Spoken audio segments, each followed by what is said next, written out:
Waalaikumsalam warahmatullahi wabarakatuh. Baik, di sini kami akan mempresentasikan hasil kerja kami mengenai bagaimana kata tersimpan di otak.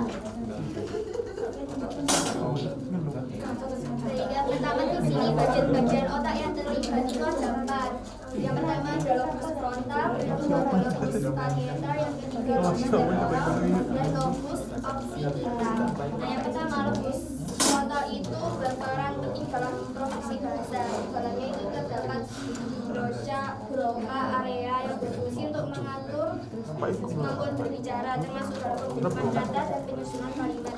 Yang kedua, lobus parietal. Lobus parietal ini berperan dalam menghubungkan informasi senorik dengan bahasa sehingga membantu seseorang memahami rangsangan yang diterima melalui indera. Di dalamnya terdapat angular iris, angular iris yang berperan penting dalam kemampuan membaca.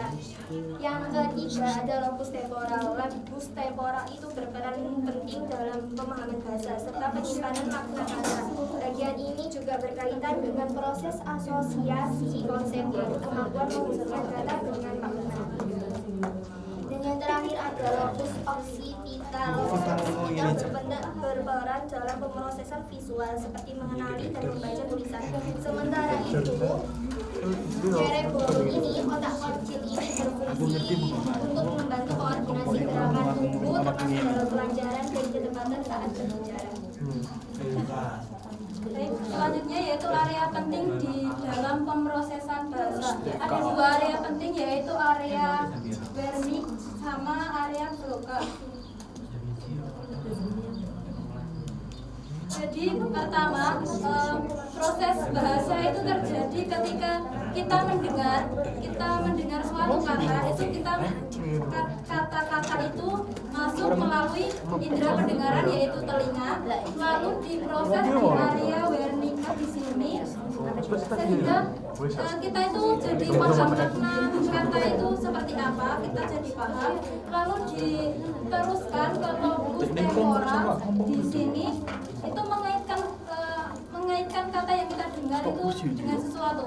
Contohnya ketika kita mendengar kata hujan, nah di pikiran kita itu pasti kan kayak hujan itu air gitu kan, kayak hujan, kalau hujan dingin dan lain sebagainya, itu diproses di lobus temporal. Lalu ketika misal ada yang mengajak ayo makan gitu kan, kalau ada yang mengajak seperti itu, otak kita itu langsung mikir kita makan apa gitu, terus mengaitkan apa ya, kata makan itu, makan kan memasukkan sesuatu ke mulut, makanan seperti itu. Terus di lobus temporal mengaitkan dengan sesuatu, lalu di area Broca di sini itu menghasilkan suatu respon. Ketika kita diajak bicara dengan seseorang, misal ayo makan, kita akan menjawab sesuatu, misal makan apa atau seperti apa, kita makan apa, itu diprosesnya dari sini. Ini yang menyusun kata-kata untuk kita ungkapkan. Jadi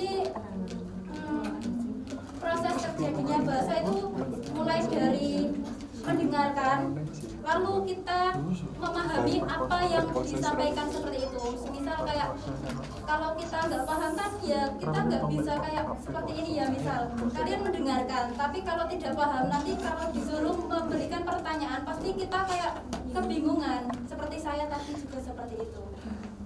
Jadi lalu setelah mendengar kita paham apa yang disampaikan, lalu kita menghubungkan dengan di otak kita itu kan ada apa ya?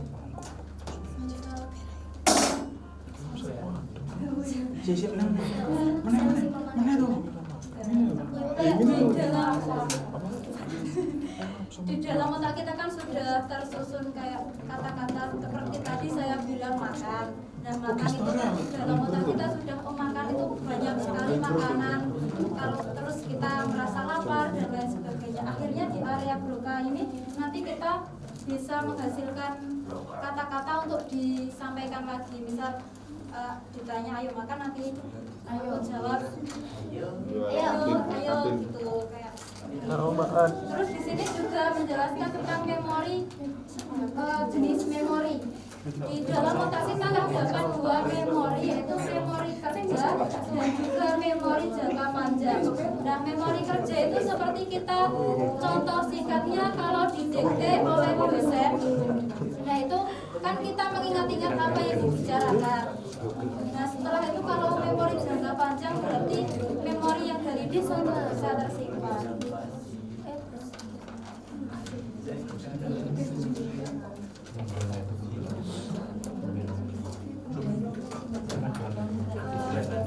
Jadi tentang leksikon mental. Leksikon mental itu semacam kamus di dalam pikiran kita. Jadi otak itu menyusun kata-kata sedetail mungkin dan kita bisa ingat. Seperti kayak dulu kan kita nggak ngerti. Waktu kecil kita nggak ngerti makan itu apa itu hujan itu apa, kan kita nggak ngerti. Sampai sekarang bisa mengerti itu kan pernah mendengar, oh makan itu berarti seperti ini, minum itu seperti ini. Dulu kan waktu kecil kan nggak tahu itu kata apa maksudnya. Jadi proses tersimpannya kata di otak itu mulai dari pendengaran, terus kita mengerti makna dari kata itu lalu menghubungkan dengan sesuatu yang pernah dialami. Contohnya seperti ini, ketika kita mendengar kata gatelan. Nah, kita itu langsung menghubungkan dengan berbagai hal seperti misal ada kenangan di sana atau rasanya seperti apa. Nah, itu dihubungkan dengan otak kita. Nah, itu menunjukkan bahwa kata gatelan itu tersimpan dalam bentuk jaringan, memiliki asosiasi itu hubungan saling menghubungkan dengan kata-kata yang lain dan juga makna yang dipelajari soalnya sebenarnya.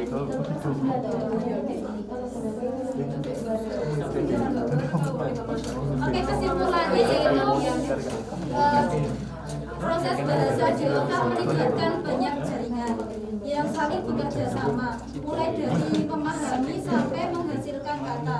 Dalam leksikon mental, kata-kata tidak berdiri sendiri, tetapi saling terhubung melalui asosiasi dan makna, sehingga memudahkan kita dalam memahami dan menggunakan bahasa.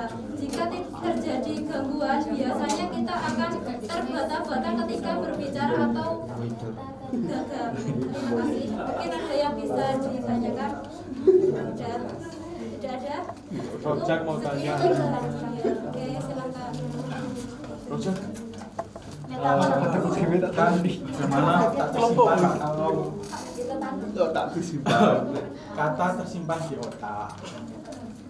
Nah, kalau lupa itu yang penyakit yang mana?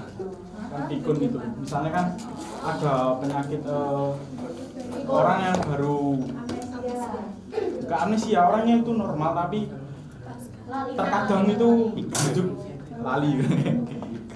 Ya, itu manusiawi lah. Manusiawi itu yang mana yang penyakit? Migren.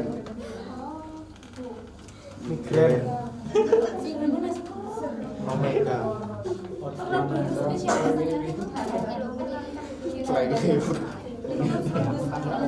Di bagian sini lobus temporal di samping bawah. Kan ini kan lobus temporal kan menyimpan Kata itu di sini. Jadi kalau mungkin ibu seperti apa di sini bagian sini. Lobus temporal.